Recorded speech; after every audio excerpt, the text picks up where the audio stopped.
Biden just pushed the domino that very well could end in a civil war. Unless you've been living under a rock, you know the immigration in Texas is getting outrageous. And so the Texas National Guard, the government Abbott sent in Texas National Guard to put up a bunch of razor wire on one of these main passageways into the state.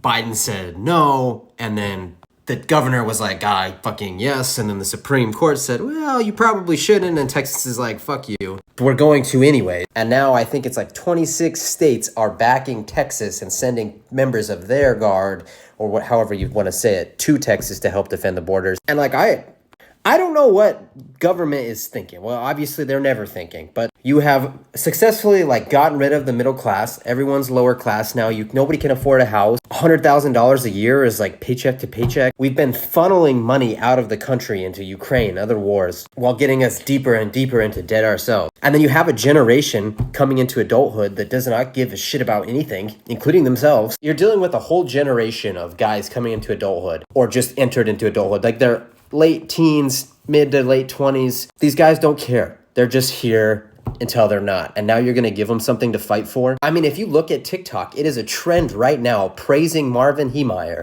plating up dozers, talking about plowing through towns, and you're wanting to give us a reason to fight? All while we're coming up on an election year? For context, the Civil Rights Act outlawing segregation was passed into law in 1964. Trump was born in 1946 and Biden was born in 1942. They both could have very well voted on this. And we're taught this like it's ancient history, and these guys were adults for this. I'm not cheering for a civil war. I'm just saying you're poking the bear, and it's a bear that you've kind of taken everything away. They don't got anything to lose.